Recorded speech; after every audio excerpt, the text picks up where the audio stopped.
জানেন, জানেন এটা কার ছবি? জানেন না?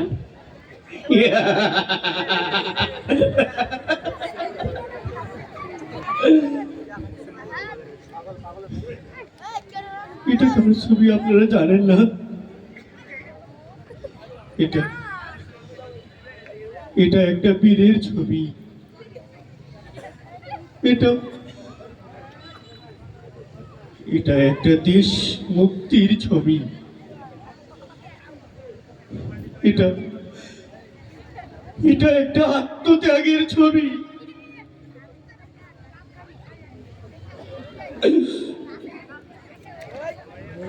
আমার আমার 4 বছরের ছোট্ট সন্তান আব্দুল আহাদের ছবি। জানেন, 19শে জুলাই 19শে জুলাই আমাদের আমাদের বাসার নিচে চলছিল বৈষম্য বিরোধী ছাত্র আন্দোলনের গোলাগুলি। সেদিন সেদিন আমার এই আহাত ও ঘুমিয়েছিল।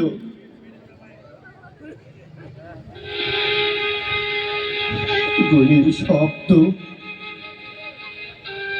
আর ইট পাটকেলের শব্দে ওর ঘুম ভেঙে যায়।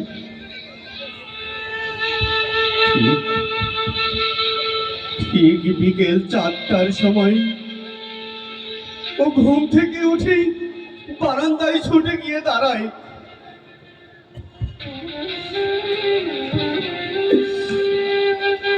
এই বাবাটা এই বাবাটা আমাকে বলে, বাবা বাবা এদিকে আসো বাবা, দেখো দেখো আমাদের বাড়ির নিচে কেমন গোলাগুলি হচ্ছে। আমি আর আমার আহাদের মা ছুটে গেলাম সেই বারান্দায়। আমার আহাদ আমাদের দুজনের মাঝখানে দাঁড়িয়ে ছিল।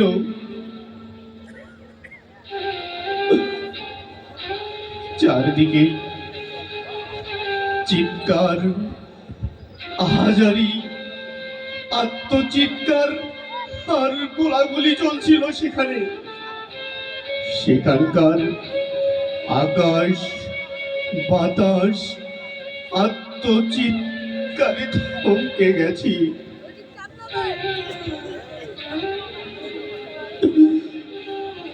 হঠাৎ হঠাৎ আচমকা একটা গুলি এসে লাগলো আমার আহাদের ডান চোখে।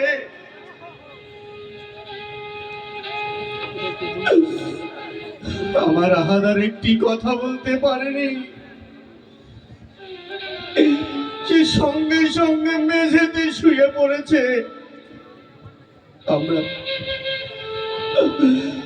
আমরা তাকে ধরে তুলি।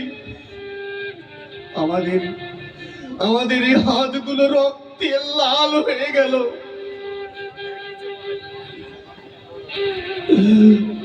সঙ্গে সঙ্গে সঙ্গে সঙ্গে তাকে ঢাকা মেডিকেল কলেজ হাসপাতালে নিয়ে গেলাম।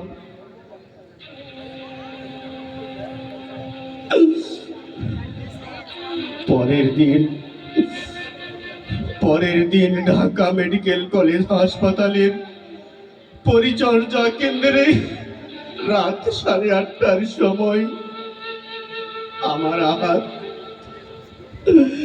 সেই মহান রবের ডাকে সাড়া দিয়ে এই পৃথিবী থেকে চলে যায়।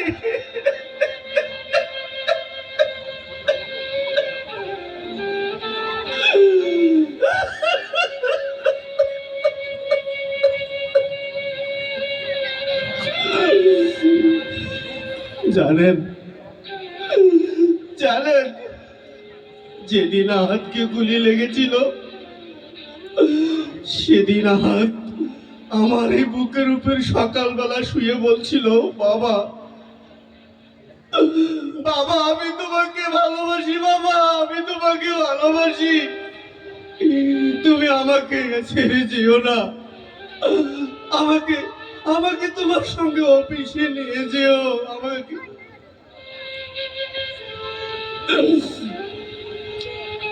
কিন্তু কি ভাগ্যের নির্মম পরিহাস, আজ আমার হাত আমাকে ছেড়ে চলে গেল না ফেরার দেশে। আর আর কোনোদিনও ফিরে আসবে না আমাদের মাঝে, আর কোনোদিন আমার বুকের উপর শুয়ে বলবে না, বাবা বাবা আমি তোমাকে ভালোবাসি, বাবা বাবা আমি তোমাকে ভালোবাসি, বাবা আমি তোমাকে ভালোবাসি।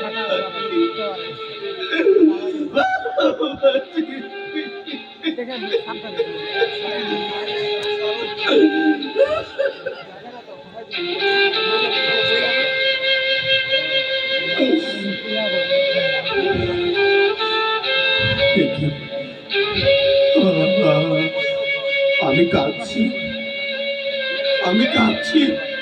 না না না না, আমার কাঁদা যাবে না। আমার আমার এই শোককে শক্তিতে পরিণত করতে হবে। যাদের রক্তের বিনিময়ে আমরা এই স্বাধীনতা পেয়েছি, যাদের রক্তের বিনিময়ে আমরা এই বাংলা ভাষা পেয়েছি, তাদের এই স্বাধীনতাকে আমাদের ধরে রাখতে হবে। তা না হলে যে তাদের রক্তের প্রতিদান দেওয়া হবে না, রক্তের প্রতিদান দেওয়া হবে না। আমার সন্তান আহাদ সহ যত শহীদদের বিনিময়ে আমরা এই স্বাধীনতা পেয়েছি, এই স্বাধীনতাকে ফেলায় ফেলানো যাবে না। তারা রক্তের বিনিময়ে আমাদের যে বাংলা ভাষা দিয়েছে, তারা রক্তের বিনিময়ে আমাদের যে নতুন বাংলাদেশ দিয়েছে, এই বৈষম্যহীন এই সমাজ আমাদেরকে দিয়েছে, আমাদেরকে ধরে রাখতে হবে, ধরে রাখতে হবে। আসুন আসুন সবাই মিলে আসুন, আমরা আমরা এই নতুন বাংলাদেশটাকে একটি ইসলামের রাষ্ট্র হিসেবে গড়ে তুলি। আমাদের এই নতুন বাংলাদেশটাকে ইসলামের রাষ্ট্র কায়েম করার চেষ্টা করি। আসুন আসুন আমাদের এই বাংলাদেশটাকে আমরা সুন্দরভাবে সাজাই। এটাই এটাই হোক আমাদের দীপ্ত শপথ, এটাই হোক আমাদের দীপ্ত শপথ, এটাই হোক আমাদের দীপ্ত শপথ, এটাই হোক আমাদের দীপ্ত শপথ।